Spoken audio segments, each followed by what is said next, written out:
Welcome back, everyone. Today we're going to discuss two of the remaining two tips that I want to share and invite you to consider to help you build a solid foundation to support any external success that you are going to achieve and sustainably achieve going forward. Hi, I'm Jacqueline and welcome. We at Joyful Living Mindset are so excited that you're here because we believe that there's a great gift within you that's going to uplift humanity in some significant way. And we're here to help you navigate that journey and live your truth. So today, let's talk tip number 3. As you're going about your day, be aware of at what points in your day are you being triggered? Who are you talking to? What conversations are you having, right? And just pay attention to when you get triggered, meaning you get frustrated or you get angry or you get stressed or you start to have self-doubt, right? Pay attention to the factors that are contributing to you being triggered, right? And then make a note of that. And then when you get a chance, maybe not in the heat of the moment, but when you get a chance, whether that be, when you go back to your desk or you have a few minutes to just ground yourself again, or even at the end of the day, really look at that and just be in inquiry of, hey, I noticed myself getting upset earlier today at such and such, or I noticed that conversation with so-and-so didn't make me feel good, right? And then just be an inquiry of why, like what is it about that person or what they did or what they said or what they represented that was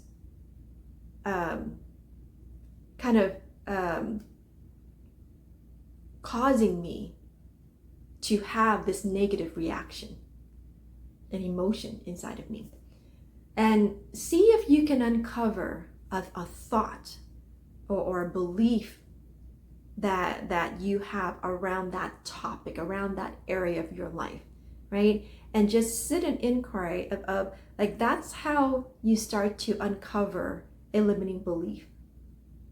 And then you get to, in that space of inquiry, you get to assess it and validate it. Say, hey, when I spoke to that person earlier today, or let's say, for instance, when I reached out to a prospect and pitched my idea, or a business partner and pitched my idea, and they turned me down, and that really deflated me, right? I feel really defeated. What was it that I was believing? Like, why is that, right? What was it that I was thinking? What was it that I was believing that caused that reaction in me?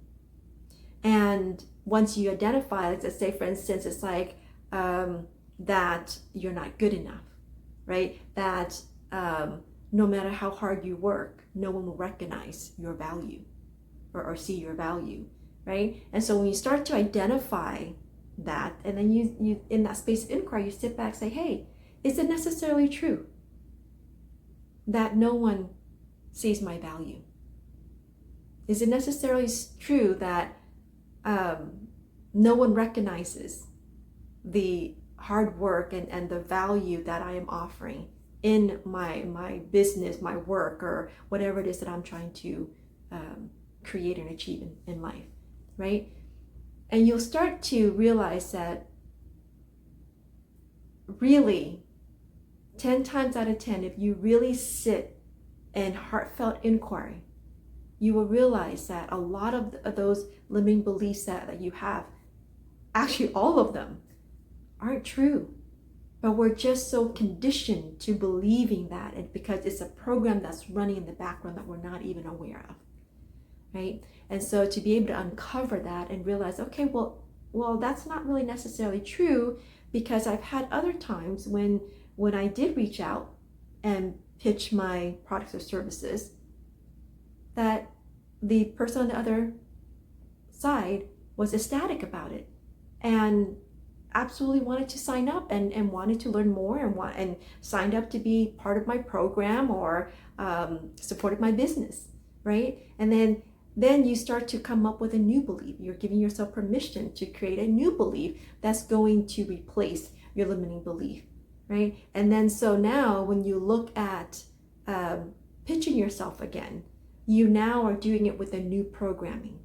And so with that, you're likely to get better results and sustained results over and over and over again, because now you're operating with a new positive programming instead. And then the fourth tip that I want to invite you to consider is to make sure that you have someone that you can turn to and talk to. I think this is probably the most important tip of it all. Mental health has been a rising concern for all of us, all around the world these days.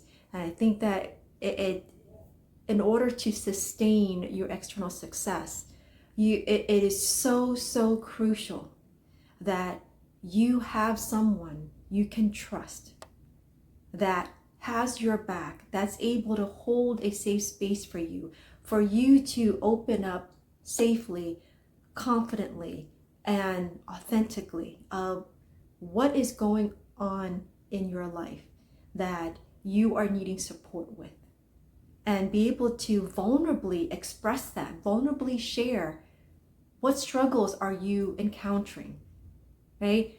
How do you deal with the pressure of always being on, especially as a celebrity, right? Or a high functioning, high achieving individuals or entrepreneurs, right? Myself included, right?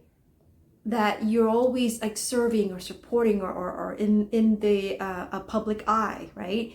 And so you really need to have a safe space for you to offload and help you navigate the struggles of handling the pressure of how do you handle always having to be on, always having to perform, always having to give of yourself to others, right? And uphold a certain expectation or a reputation for yourself. Because we're all humans, we have emotions, we have thoughts and things that we're processing all day long, every single day, all day long. And if we don't have that trusted confidant, whether that be a mentor, whether that be a coach, whether that be a therapist, whether that be a counselor or a friend, right? Or your partner, whoever it is, it's so critical that you do have someone to talk to, so that you don't feel that your struggles, that it's prolonged and you're then trapped in your own struggles and feel like there's no way out. And then that leads you to alter your decision-making abilities. And it leads you to have affects your perception of what's going on, right? And how you should handle certain things. And so please, that is probably, like I said, the most important step and tip that I would offer is to make sure to talk to someone. Make sure you have someone who is going to support you, understand the importance of inner work, understand the importance of inner peace, and can be that voice of peace and reason for you to navigate through whatever struggles it is that you were encountering as you are progressing through your life and achieving all these external successes and building your empire. I hope that just those simple steps is going to at least help you get started on doing the inner work, building internal fortitude, so that you can create a solid foundation to support your external success going forward, so that you can start to grow and build from whatever external success that you already have right now. Not fear that you're going to lose what you've worked hard to build, or have any tragic events that happens in your life that's going to jeopardize all of that, but you just get to build more and more and more external success because you've done the work every day to build a solid foundation to support that growth and that success for you in the external in your external environment. So I hope that was helpful. Let me know in the comments what your thoughts are, comments, any questions that you have on this topic, and thoughts around it, and I'm happy to support you further from there. But until next time, thanks so much for watching, and I'll see you in the next episode. Bye for now.